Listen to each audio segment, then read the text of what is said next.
Enquanto a dieta ancestral paleolítica, ou simplesmente paleo, vem ganhando cada vez mais adeptos no Brasil, também algumas controvérsias e mal-entendidos vão aparecendo. Meu nome é Seiichi Arata, sou do NatoGood.com e essa aqui é a nossa série NatoGood Comunidade. A ideia é combinarmos aqui, agregarmos boas informações que vão circulando pela nossa comunidade de pessoas que têm interesse em bem-estar e boa forma. Hoje nós vamos falar de 12 pontos que foram esclarecidos pelo Dr. Chris Kresser no artigo 20 coisas que você não sabia a respeito da paleo. Eu combinei algumas das coisas e em vez de 20 eu trago 12 pontos para vocês. E como sempre, todos os links de referência e para você também seguir o Dr. Chris Kresser nas mídias sociais, você pode ir para o nosso artigo NatoGood, que tem a versão escrita desse material e tem todos os links bem detalhados. É só ir para arata.se/NatoGood Comunidade 02. E aqui vamos para o primeiro ponto, que eu gosto muito, que é o seguinte: a dieta paleolítica não está tentando imitar a dieta dos homens das cavernas, ok? Dieta paleo não é sair no meio do mato com uma sunguinha do Tarzan, um porrete, tentando caçar javali. Primeiro que isso não seria possível no mundo de hoje, o mundo mudou, é diferente da época dos nossos ancestrais, os vegetais já foram modificados, já foram selecionados, os animais também foram selecionados, foram domesticados, quer dizer, não é tecnicamente viável, possível simular a vida de um homem das cavernas hoje, e isso nem faria sentido se fosse possível. A dieta paleo, ou melhor, o estilo de vida paleolítico, ela tem a ver com um bom entendimento dos princípios de uma alimentação e estilo de vida ancestral que são úteis para nós. O que significa isso? Vou te dar alguns exemplos. Dá preferência para alimentos que têm alta densidade de nutrientes e uma baixa quantidade de toxinas. Dá preferência para alimentos integrais e evitar os alimentos processados. Fazer exercício com regularidade, dormir na quantidade ideal com qualidade e gerenciar o nosso estresse e ter diversão. Em vez de sair falando tudo isso e muito mais num PowerPoint todo pedante, é mais fácil a gente falar, olha, eu faço paleo. Tá? E dessa maneira a gente entende a paleo como uma estrutura geral que pode ser adaptada de acordo com cada necessidade e não uma série de bitolinhas que todo mundo necessariamente tem que seguir. Segundo ponto interessante, os caçadores-coletores ancestrais não se alimentavam com uma dieta de baixos carboidratos ou low carb. O Chris Kresser diz que, na média, os ancestrais tinham cerca de 30 a 40% das calorias diárias a partir de carboidratos, e isso não é low carb. Essa é uma dieta de consumo moderado de carboidratos. Será que essa é a medida ideal para você, para consumir carboidratos? Não sei, depende, cada caso é um caso. Depende de você já estar satisfeito com o seu peso atual, se você quer ganhar massa muscular, se você quer emagrecer, se você tem comorbidades, depende dos seus objetivos, das suas preferências, não tem fórmula mágica.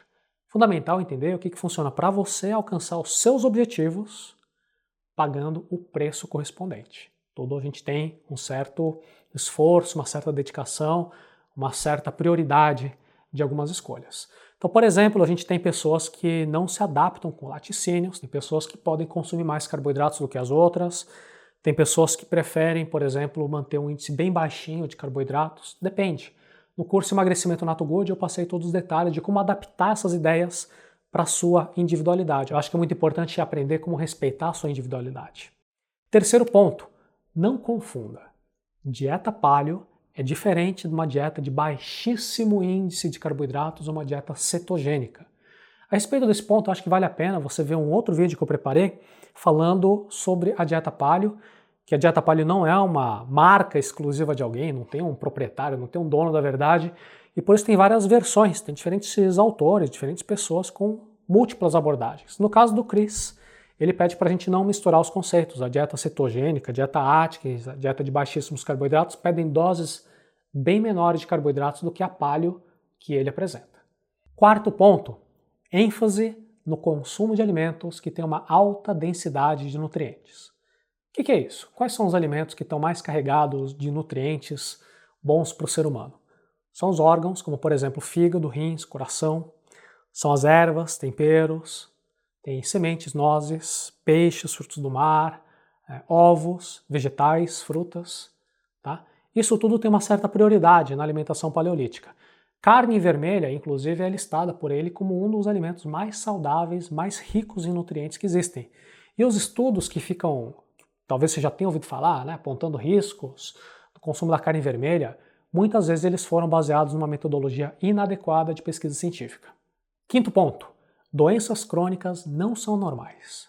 Hoje em dia, é até assustador como que as pessoas têm uma resignação, têm um conformismo, tem até uma expectativa de que cedo ou tarde vai aparecer alguma doença, a gente fala assim, doenças crônicas ligadas ao envelhecimento, como por exemplo diabetes do tipo 2, obesidade, doenças cardíacas, doenças autoimunes, né?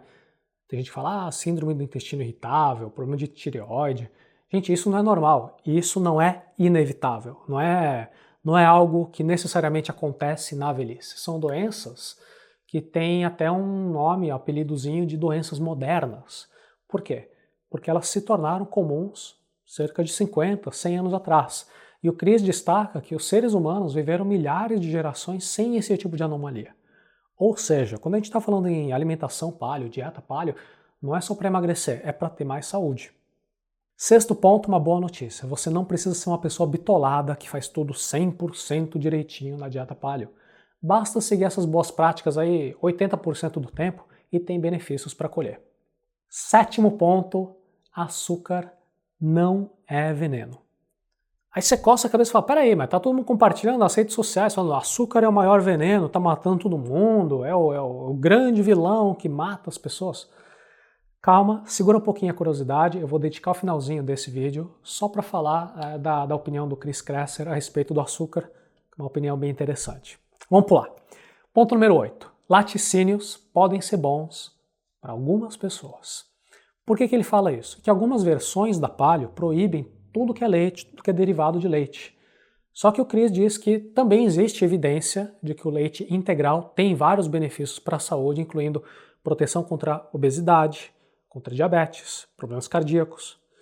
Dito isso, também é importante a gente lembrar, reconhecer que tem pessoas sim que têm intolerância a algumas proteínas, alguns açúcares do leite e dos derivados também. Então, mais uma vez, é fundamental respeitar a sua individualidade e consultar sempre, por favor, os seus profissionais de saúde da sua confiança. Ponto número 9. Colesterol alto não é a causa principal isolada de doenças cardíacas. Pois é, a gente tem sempre ouvido aí nas últimas décadas ideias de que gordura saturada, colesterol, isso aí, olha, se tem gordura saturada e colesterol no alimento, isso vai elevar o nível de colesterol do nosso sangue e vai promover doenças cardíacas. Recentemente, as pesquisas estão entrando em acordo, estão demonstrando que isso não é verdade e tem mais. Ficar bitolado só olhando para o nível de colesterol do sangue, isoladamente, não vai identificar um fator de risco suficiente para prever e evitar doenças cardíacas. Ponto número 10. Muitos dos alimentos, cuidado, que tem etiqueta falando versão paleolítica, versão paleo, não fazem bem para nós. Essa é uma dica, uma bola que eu já tinha cantado lá no outro vídeo sobre a dieta paleo. Vamos ficar bem atento, tem essa psicologia do consumo, tem todo o marketing enganador. Não se deixe levar apenas pela nomenclatura, você tem que entender qual que é a composição daquele alimento. Ponto número 11. As leguminosas não são tão assustadoras assim. Isso aí é para você que já tem um pouco mais de experiência, você já deve conhecer um pouquinho algumas versões mais dogmáticas da paleo, falando a gente tem que evitar as leguminosas a todo custo, porque primeiro que elas não faziam parte da alimentação dos ancestrais, e segundo que elas têm o ácido fítico, os antinutrientes, a lecitina. E olha, esses antinutrientes, eles pintam como uma coisa extremamente assustadora. No fundo, parece que não é bem assim, de acordo com as novas pesquisas que o Chris destaca no site dele. Ponto número 12, o amido paleo é diferente do amido industrial. Alguns proponentes da paleo falam que a gente tem que evitar os amidos em geral, porque eles são responsáveis pela obesidade e algumas outras doenças. Calma, peraí. De um lado, é verdade sim que a gente tem que evitar os amidos altamente refinados e processados, aqueles que vêm no pacotinho, você sabe quais são. Só que do outro lado, também não tem provas suficientes para a gente ficar com medo desnecessário de alguns amidos e alimentos integrais, como batata, batata doce, inhame, banana. Os nossos ancestrais sempre consumiram esse tipo de alimentos e existem vários exemplos de povos modernos que consomem uma quantidade bem razoável aí de alimentos que têm amido e amidos naturais, tá? Não processados. E estão em ótimas condições de saúde. Curtiu? Espero que você tenha gostado. Esse nosso segundo vídeo, nosso segundo episódio da série Nato Good Comunidade. Nato Good Comunidade é esse momento que a gente vai dedicar para o nosso estudo de dicas interessantes, pessoas bacanas estão falando coisas legais, ideias que estão circulando por aí de autores que vale a pena conhecer. O primeiro episódio, espero que você já tenha visto, tenha gostado, foi inaugural com um artigo do Ben Goldacre e o tema de responsabilidade acadêmica naquilo que é divulgado para a imprensa. Esse aqui foi o segundo episódio. E lembrando, eu sempre coloco todos os links do artigo original, outras coisas mencionadas, as mídias sociais do Chris Kresser, para você acompanhar. É só ir para arata.se/NatoGoodComunidade, é o nome da nossa série, 02, Nato Good Comunidade 02, tudo junto. Para você continuar recebendo os nossos próximos vídeos, ficam 2 convites. Primeiro convite, assine o nosso canal YouTube em youtube.com/NatoGood. E na sequência aproveite também para criar a sua conta no nosso site natogood.com. Forte abraço, até o próximo vídeo Nato Good. Opa, peraí, tem mais coisa. Sei que essa história do açúcar, hein, que era o ponto 7, você falou, no final eu te conto. Pois é o seguinte, gente, sempre é bom ter equilíbrio, não é? Então, quando a gente descobre algo que nem é muito legal, é natural da nossa psicologia ficar com raiva, ficar com medo e sair correndo. Então, na tentativa de evitar um excesso, o outro lado da moeda é demonizar algumas coisas. O Chris deixa bem claro qual é a posição dele. Açúcar não dá pra gente dizer que é uma toxina. É só uma figura de linguagem no máximo. Não é um veneno. Tá? Ao mesmo tempo, açúcar não é substituto para uma comida de verdade. Então, se você está conseguindo muitas calorias diárias, que você precisa daquelas calorias vindas do açúcar, parece que não é uma boa escolha. Tá? Isso significa que você pode sim ter uma quantidade pequenininha, uma quantidade pequena de açúcar dentro de um estilo de vida paleolítico, numa boa, desde que a gente tenha em mente que açúcar ou mel ou agave, ou qualquer outra fonte que você acha que é mais natural, mais bonitinha, mas no fundo, continua sendo glicose, continua sendo frutose, isso é uma guloseima. Guloseima. E não deve ter um exagero no consumo. Ok? Opinião equilibrada.